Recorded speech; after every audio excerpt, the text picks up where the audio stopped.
Elijah clutched his boarding pass as he walked down the jet bridge, his small backpack bouncing lightly on his shoulders. And though his heart beat fast with excitement, he also felt the nervous weight of traveling alone for the very first time. With dozens of strangers rushing past him in the narrow space, the airplane door loomed ahead, tall and metallic, with a flight attendant standing by to greet each passenger with a smile that seemed both warm and hurried. And when Elijah stepped inside, the cool air of the cabin brushed against his skin, carrying the faint smell of coffee, fabric, and travel. He glanced at the row numbers above the seats, carefully checking his ticket again and again to make sure he was walking toward the right place, determined not to make any mistakes. Around him, people stuffed bags into overhead compartments, some with ease, others with impatient huffs, and there was a buzz of chatter that mixed with the clicking of seatbelts and the soft announcements echoing through the speakers. Elijah's seat was near the window, and he felt a small smile forming as he imagined looking out at the clouds, the city shrinking below him. But when he reached his row, his smile faltered, for a woman already sat there, her handbag on her lap, her posture rigid as if daring anyone to question her. Elijah stopped, checked his boarding pass again, then looked up at the seat number to be sure he had not made a mistake. But no, it was the exact one printed on his ticket. Gathering courage, he cleared his throat softly and said in a polite, quiet voice, "Excuse me, I think this is my seat." The woman turned her head slowly, her eyes sweeping over him with a sharpness that made him feel small, and she let out a dismissive laugh. "This is my seat now," she said firmly, shifting her body slightly as if to prove her claim. Elijah blinked, confused, and tried again, holding up his ticket like proof of his right. "It says here, 1 for A," he whispered, pointing to the small numbers above her head, but she only rolled her eyes. "Sit somewhere else, kid," she replied with irritation, her voice just loud enough for a few passengers nearby to hear. A couple of them glanced over curiously, but when she gave them a hard look, they turned away, pretending to be busy with their phones or magazines. Elijah's chest tightened, his excitement for the trip slowly draining into a pit of embarrassment, and he stood frozen in the aisle, unsure of what to do. The woman adjusted her handbag, clearly making herself more comfortable, and added in a sarcastic tone, "Don't you know how planes work? Seats are all the same, just pick another one." Her words carried a sting, not only because of the refusal but also the way she spoke, as if he didn't matter, as if he were just an inconvenience in her perfect journey. Elijah felt the stares of a few passengers lingering on him, some with pity, others with annoyance, as if he were the one causing trouble. His hands shook slightly as he lowered his ticket, his voice caught in his throat, and though he wanted to insist, to claim the place that was rightfully his, the woman's cold eyes held him back. A flight attendant moved down the aisle, checking on passengers, and Elijah felt a surge of hope, thinking he could explain, but before he could open his mouth, the woman leaned forward and said quickly, "Don't bother, I'll sit here. The boy can move, he'll be fine anywhere." The attendant paused, looking at Elijah with a faint question in her eyes. But with the line of boarding passengers pressing behind, she simply gave a strained smile and said, "Please find another seat for now. We'll sort this out soon." And just like that, Elijah's hope slipped away. The people behind him shuffled impatiently, urging him to step aside, and with a small nod, he moved down the aisle, his legs heavy, his spirit sinking. He found an empty seat near the back, far from the window, squeezed between two strangers, who barely acknowledged his presence, and as he sat down, his ticket still clutched in his hand. He felt the sting of injustice pressing harder than the seatbelt across his lap. The woman's laughter carried faintly from the front, blending with the chatter of other passengers who seemed to forget what had just happened. But for Elijah, the moment stayed sharp and heavy. He turned his face toward the small window by his new seat, but the view was partly blocked by the wing, and the joy he once felt about flying began to fade into a dull ache of disappointment. Yet, beneath the surface of his silence, something else flickered, a quiet resilience, a strength he didn't even realize he carried. Though the world seemed to push him aside, he knew deep down that this flight, this very moment, was not the end of his story, but only the beginning of something that no one else on that plane could yet imagine. Elijah sat stiffly in the seat, at the back of the plane, his small frame pressed between two strangers who barely noticed him. And though he tried to hide his face by looking out the window, his mind replayed the humiliation at the front of the cabin, where the woman's laughter and sharp words still seemed to echo louder than the hum of the engines. He held his ticket in his hand like a useless piece of paper, proof of the seat he had lost, yet no one cared, and every glance he caught from nearby passengers felt like another reminder that he had been pushed aside, treated as if he had no right to stand up for himself. His chest burned with shame, but even stronger than shame was the silence that followed, the kind that wraps around a person and makes them feel invisible, and he fought back the sting of tears, unwilling to let the people around him see how deeply her cruelty had cut. The woman, sitting comfortably in his rightful seat, leaned back with a smug expression, her voice carrying above the murmur of conversations as she told the passenger beside her, Some people don't understand how the world works. You take what you deserve, not what's given to you. Her words drifted back like poison, and though Elijah's ears caught every syllable, the rest of the passengers pretended not to hear, some shrinking lower in their seats, some hiding behind books and headphones, afraid to interfere, afraid to say what was right. The flight attendant passed again, glancing briefly at Elijah's row. But with so many eyes watching, she seemed to hesitate, then moved on. Her smile practiced but strained, and Elijah realized that sometimes silence was not just a choice, but a shield for those too fearful to stand against arrogance. The boy's heart ached not only for himself but for the weight of unfairness pressing down on him, and he wondered if the woman would have spoken the same way had he been older, or dressed differently, or if his skin had been lighter. And though he tried to push those thoughts away, they clung to him like heavy chains. Around him, whispers stirred as a few passengers discussed what had happened, some shaking their heads in disapproval, but others laughed quietly, agreeing with the woman's harshness, saying things like, "It's just a seat," or "He'll get over it," and every word made Elijah feel smaller, as though his dignity had been measured and found unworthy. He gripped the edge of his backpack, his knuckles white, and stared out at the wing of the plane, wishing the roar of the engines could drown out the voices. But the sting of humiliation remained sharp and unrelenting. As the captain's voice announced the final preparations for takeoff, Elijah pressed his forehead lightly against the cool glass, closing his eyes, and for a moment he let his mind drift to better memories, his father's gentle encouragement, his mother's proud smile, the stories they told him about courage and dignity. But each memory clashed with the reality of being dismissed, mocked, and ignored by those who thought themselves better. He wondered if standing up again would even matter, or if the crowd would only laugh louder, and the thought of facing another refusal made his stomach twist with dread. The engines roared louder, the plane trembling with power as it began to move. Yet inside the cabin, Elijah felt trapped in a stillness more suffocating than the air, as if the laughter and whispers had built invisible walls around him. The woman reclined slightly, adjusting her handbag as if to show she had won, her smirk directed not at Elijah but at anyone who dared question her right. And though her victory seemed small, the humiliation it caused rippled through the cabin, creating a tension that even the flight attendants could not smooth away. Elijah shifted in his seat, his eyes catching the reflection of his own face in the glass, and he whispered silently to himself words his father once told him: "Respect cannot be taken. It can only be lost by those who fail to give it." The memory steadied him, but the pain lingered, for he still felt the weight of being treated as less. And the burden of silence pressed harder as he wondered how long the woman's cruelty would remain unchallenged. The plane lifted from the ground, climbing into the sky, and passengers cheered softly or clapped, but Elijah stayed quiet, his heart heavy, his mind circling the question of why no one had stepped in, why justice seemed so fragile in a world full of eyes that chose to look away. His seatmate finally spoke, an older man with tired eyes who whispered, "I saw what happened, son. Don't let her words live in your heart. People like that, they carry their own shame, even if they hide it." Elijah looked at him, surprised by the kindness, and nodded silently, though inside he wondered if kindness whispered in private could ever outweigh cruelty shouted in public. The embarrassment clung to him, a shadow that no words could erase. And as the plane pierced through clouds and leveled in the bright blue sky, Elijah knew this flight would not simply take him to another city, it would take him deeper into a lesson he had not asked for, one about pride, arrogance, and the quiet strength needed to face them. The plane settled into the calm of its flight, the hum of the engine steady as passengers began to relax, some opening books, others adjusting their screens or closing their eyes for sleep, but the tension from earlier still lingered in the cabin, a quiet thread that ran through those who had witnessed the scene with the boy and the woman.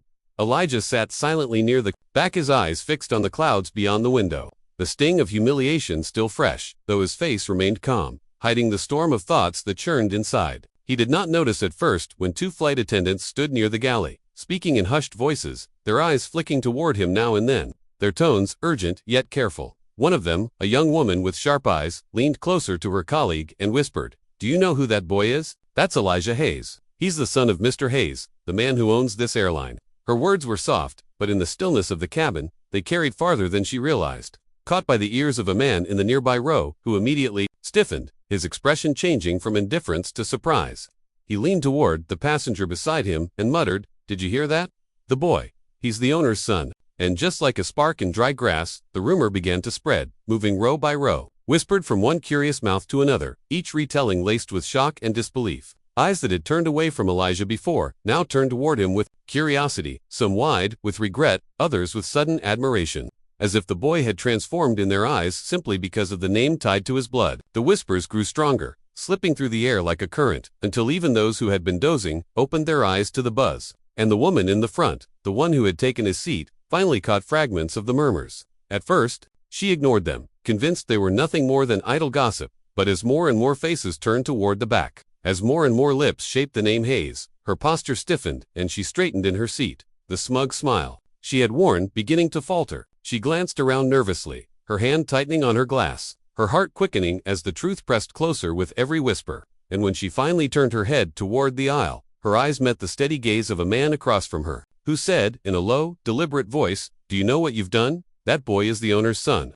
The words hit her like a blow, and for a moment her breath caught in her throat, the reality sinking in with a weight she had not expected. She had mocked him, dismissed him, treated him like nothing, and all the while he had been someone of greater importance than anyone on board, someone whose family name carried power, respect, and influence beyond her reach. Her cheeks burned hot, a flush of shame rising to her face as she recalled every cruel word she had spoken, every arrogant gesture she had made, and she felt the eyes of those around her begin to judge.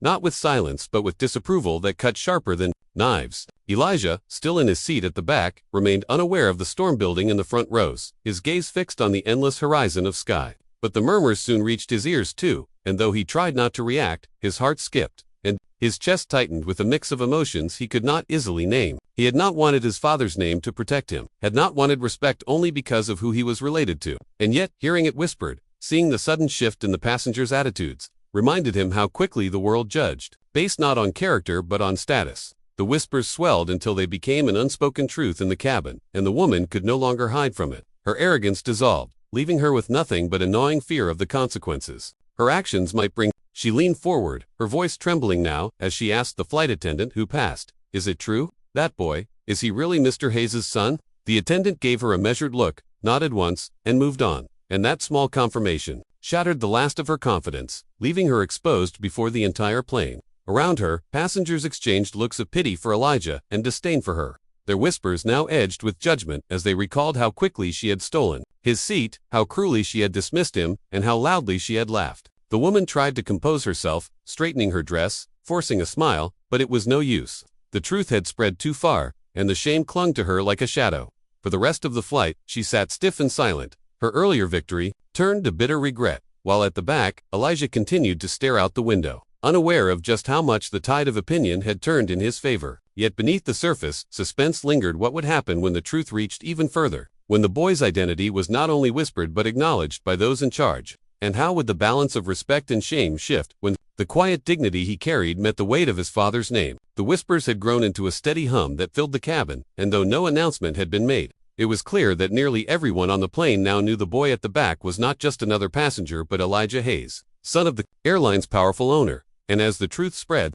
the atmosphere shifted like a storm changing direction, with passengers who once ignored him now stealing glances filled with curiosity and guilt, while the woman in his rightful seat sat stiff as stone, her earlier arrogance collapsing into a tight knot of fear in her chest. She tried to sip her drink, but her hand trembled, and the glass clinked against her teeth, betraying the nervousness she fought to hide. A flight attendant, now fully aware of Elijah's identity, walked down the aisle with a new purpose, her polite smile replaced by a look of professional seriousness, and when she reached the boy, she bent down slightly and said, in a soft voice filled with respect, "Mr. Hayes, we apologize for the inconvenience. Please come with me. We've prepared a seat for you in first class." The words carried beyond the row, and heads turned to watch as Elijah blinked in surprise, his lips parting slightly, for though he had expected nothing, the sudden change in tone startled him. Slowly, he rose, clutching his backpack, his heart racing not just from the attention but from the weight of eyes that now followed him, eyes that once dismissed him but now tracked his every step as though he had suddenly become someone worth noticing. The flight attendant guided him gently up the aisle, and as he passed row after row, whispers trailed behind him, and passengers leaned back to let him through, some offering small nods of respect, others lowering their gaze in shame. And at the front of the cabin sat the woman, her face pale, her smirk long gone, her hands clenched in her lap as she watched the boy she had mocked walk toward her. The tension in that moment was so thick it seemed even the hum of the engines dulled, the air itself holding its breath as Elijah approached the row where she sat, and though he did not pause, his eyes briefly flicked to hers, not with anger, not with triumph, but with a calm steadiness that pierced deeper than any insult could have, and she felt the weight of her actions pressed down like iron. Passengers leaned forward, sensing the confrontation without a word spoken, waiting to see if the woman would apologize, if the boy would stop, if something more dramatic would unfold. But Elijah simply continued, his quiet dignity louder than any scene could have been. The flight attendant stopped just past the woman's row, leaned toward her, and said in a professional but firm voice, "Ma'am, we need to ask you to move back to your assigned seat. This one does not belong to you." The woman opened her mouth, stammered, tried to find an excuse, but no words came. Only fragments that died on her lips as the truth stood undeniable before the entire cabin. Slowly, reluctantly, she rose, clutching her handbag tightly, her cheeks burning as passengers around her whispered and shook their heads, some smirking at her downfall, others watching with quiet satisfaction as justice, small as it was, began to take shape. She moved down the aisle with hurried steps, each one heavy with shame, until she disappeared into the back, where no one offered her a smile, and the seat she had stolen was left empty, waiting. Elijah, however, did not sit there. Instead, the attendant guided him into first class, where a wide seat awaited, soft and spacious, and as he settled into it, he felt both relief and unease, for though the respect shown now warmed him, it was not the kind he wished for. He wanted respect for who he was, not for whose son he happened to be. And as he looked around at the polished wood, the gleaming screens, and the polite nods of strangers who suddenly recognized his worth, he could not help but remember the cold dismissal, the cruel laughter, the silence of those who watched but did nothing. Back in economy, the passengers were buzzing, voices overlapping as they discussed what had happened. Some praising the boy's composure, others criticizing the woman's arrogance, and the story replayed again and again in hushed tones, each retelling painting Elijah as both victim and victor. The woman sat hunched in her new seat, unable to meet the eyes of those around her. Her earlier pride shattered into fragments of regret, and though no one spoke directly to her, she could feel the judgment pressing down from all sides, heavier than any words could have been. Suspense lingered in the air, for though the confrontation had ended quietly, everyone knew it was not truly over, that when the plane landed, the ripples of this incident might spread further, perhaps even reaching the ears of the airline's powerful owner himself. Elijah leaned back in his new seat, closed his eyes, and took a deep breath. But the question still gnawed at him was dignity, something that could only be given once people knew your name. Or was it something you had to hold on to, even when the world refused to see it? The confrontation had ended, but the lesson was only beginning, and the silence in his heart carried more weight than the whispers in the cabin, as if the sky itself was waiting to see what would happen next. Elijah sat quietly in the wide leather seat of first class, the hum of the engines steady around him, yet his heart was still racing as if it were trying to catch up with everything that had just happened. And though the new space was comfortable, with soft pillows and sparkling glasses set neatly on the tray, he could not shake the memory of standing in the aisle, holding his ticket while people turned their faces away, pretending not to see, pretending not to hear the woman who had dismissed him so easily. And as he glanced out the window at the endless clouds, he wondered if dignity was something that could be given, or if it was something you had to protect on your own, no matter how others treated you. Passengers in first class looked at him with curious smiles, some whispering to each other as they realized who he was. But Elijah did not return their looks, for he did not crave attention, only understanding. And as the flight attendant checked on him with extra care, bringing him juice and asking if he was comfortable, he offered her a polite nod, grateful for her kindness yet still unsettled by the sudden shift in treatment. Back in economy, the whispers had not stopped, for the story of the boy and the woman had become the flight's secret drama, retold in hushed voices and exchanged glances, and the woman herself sat alone, her shoulders stiff, her eyes fixed on her folded hands as regret twisted in her chest like a knife, for she knew that she had not only lost her seat but also her dignity. And though no one spoke directly to her, the silence around her was filled with unspoken judgment. The suspense of what might happen after the plane landed lingered like heavy clouds, for many wondered if the airline's owner would hear of this, if the woman would face consequences, if Elijah himself would choose to say something to his father. And though no one voiced these questions, they hovered in the air, pressing on every mind that had witnessed the scene. Elijah closed his eyes for a moment, trying to breathe deeply, but flashes of the humiliation returned the mocking words, the laughter, the way he had been forced to the back as though he did not belong, and, while the comfort of first class eased his body, it did little for his heart, which still ached with the weight of being seen only after his identity had been revealed. He thought of his father, a man who had built the airline with hard work and vision, who often told him, respect has nothing to do with titles, it has to do with how you treat people. And Elijah realized how true those words had become. On this very flight, where respect had been denied until power was attached to his name, the lesson hung heavy inside him. People often judged too quickly, too harshly, without seeing the person in front of them. And sometimes it took a shock, a revelation, to open their eyes. But by then, the damage was already done. As the minutes passed, the captain's voice broke through the intercom, announcing clear skies and smooth travel ahead. Yet the real turbulence remained within the cabin, where everyone was still digesting what they had seen. And the woman, now smaller in spirit than she had ever felt before, dared not look up, afraid that the boy's steady gaze would meet hers again. Suspense lingered, for some passengers wondered if Elijah would confront her once more, if he would speak up and force her to apologize. But he remained quiet, his silence more powerful than any words could be, teaching a lesson that echoed louder than anger. Dignity is not always about shouting back. Sometimes it is about standing tall in silence. The plane soared across the sky, but inside it carried more than passengers. It carried a story of arrogance and humility, of prejudice and truth. And though Elijah was just a boy, he had reminded an entire cabin of adults that respect was not optional, it was a choice that revealed who they truly were. As the flight drew closer to its destination, the tension eased slightly, yet the memory of what had happened stayed carved in every heart. And when the landing gear lowered, and the plane touched down gently on the runway, passengers prepared to leave, not just the aircraft, but also the lesson it had carried high above the clouds. Elijah stood up calmly when the seatbelt sign turned off, thanked the attendant with quiet grace, and walked down the aisle, passing the rows of eyes that now followed him with admiration instead of dismissal. But he did not linger, for he had no interest in basking in their changed opinion. He only wanted to walk forward with his head held high. The woman kept her head down as he passed, shame burning in her chest. And though she longed to whisper an apology, her pride froze her lips, leaving the moment empty, a silence that spoke volumes about missed chances and unspoken words. As Elijah stepped off the plane into the bright terminal, he felt lighter. Not because the humiliation was gone, but because he knew he had risen above it. And he carried with him a truth that would guide him for the rest of his life. Respect should never wait for titles, power, or names. It should be given freely, because behind every face is a story you cannot see. For those who had been on that flight, the lesson in the sky would linger long after the engines cooled. A reminder etched into their memories that a single act of arrogance could unravel in front of strangers, and that a quiet boy with unshaken dignity could teach them more than 100 lectures ever could.